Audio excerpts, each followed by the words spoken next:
প্রিয় দর্শক, আসসালামু আলাইকুম এবং অনন্ত শুভকামনা সবার জন্য। নরেন্দ্র মোদী ভারতের প্রধানমন্ত্রী।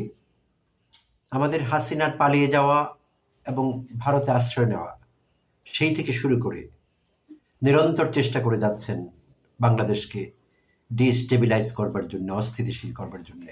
আমাদের সবার জানা আছে বিষয়টি। মোদী একা নন, তার সমস্ত পলিটিক্যাল লিডার্স, হাই আপস, বিজেপির সঙ্গে যারা যুক্ত, আরএসএস ঘরানার যত লোক আছেন, সবাই চেষ্টা করছেন, নিরন্তর একটি চেষ্টা, কিভাবে বাংলাদেশকে অস্থিতিশীল করা যায়। তো এই চেষ্টায় যুক্ত হয়েছে গদি মিডিয়া বা মোদি মিডিয়া। আর তারা কি করছে সেটা আমাদের জানা আছে, আমরা দেখছি প্রতিনিয়ত। তো সম্প্রতি বেশ ইন্টারেস্টিং কিছু ডেভেলপমেন্ট হয়েছে ভারতে। এখন মোদি তার নিজের গদি বাঁচাতেই ব্যস্ত হয়ে পড়েছে মনে হচ্ছে, এবং ব্যস্ত হতে হবে তাকে। বাংলাদেশ বিষয়টি তাকে এখন ভুলে যেতে হবে, কারণ সারা ভারতে মোদি বিরোধী আওয়াজ উঠেছে।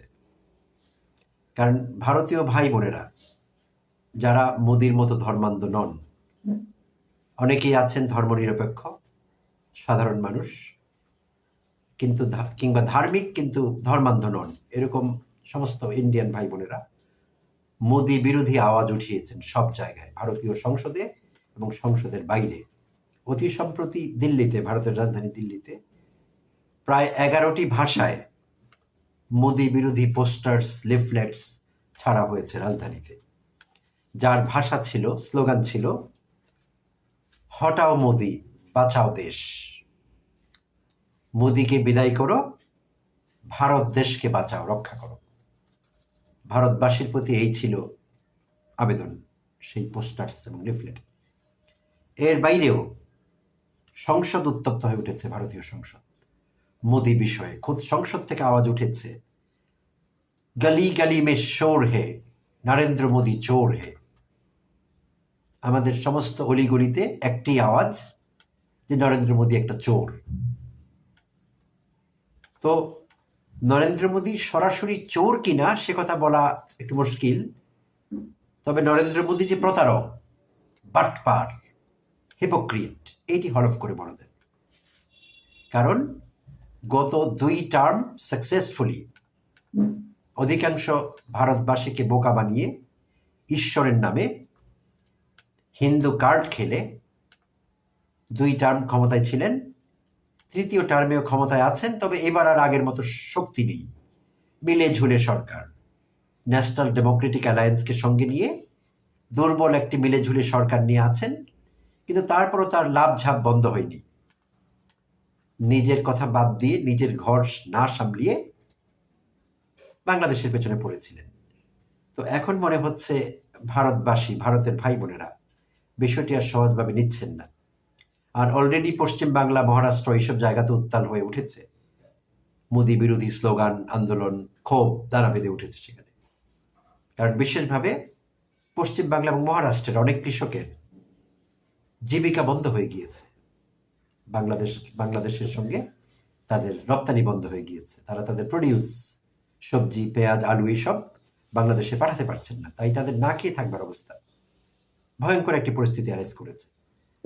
তো মোদি কিছু সময়ের জন্য কিছু সংখ্যক ভারতবাসীকে বোকা বানাতে পেরেছিলেন। আমরা জানি এটি পলিটিক্যাল সায়েন্সের কথা, যে আপনি কিছু সময়ের জন্য কিছু লোককে বোকা বানিয়ে রাখতে পারবেন, কিন্তু সব লোককে সব সময়ের জন্য বোকা বানিয়ে রাখতে পারবেন না।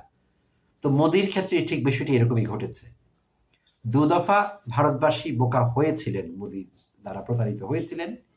কারণ মোদি নিজেকে ঈশ্বরের প্রতিনিধি বলে জাহির করছিলেন, প্রতারক ভণ্ড মোদি।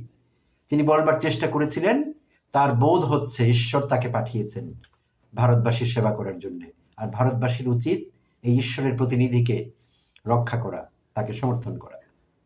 তো 2 টার্ম ভালোই পেরেছেন, কিন্তু ভারতবাসী আগের চাইতে স্মার্ট হয়ে গিয়েছেন। তারা তার ফাঁকিটি ধরে ফেলেছেন, তার প্রতারণা, তার কপটতা, তার হিপোক্রিসি তারা ধরতে পেরেছেন। এই জন্যই 3য় টার্মে মোদি আগের মতো শক্তিশালী আর নন, মিলে ঝুলে সরকারের প্রধান তিনি। তো এটি একটি আনন্দের সংবাদ আমাদের বাংলাদেশিদের জন্য, নিঃসন্দেহে। আমরা এটি উপভোগ করব নিশ্চয়ই। আর যারা আমাদের এখানে একটা মহল আছেন, ওখানে ইন্ডিয়াতে মোদি আওয়াজ তুললে তারা এখানে খুশিতে বাকবাকুম হয়ে যেতেন, হুয়াক্কা হুয়া আওয়াজ দিতেন।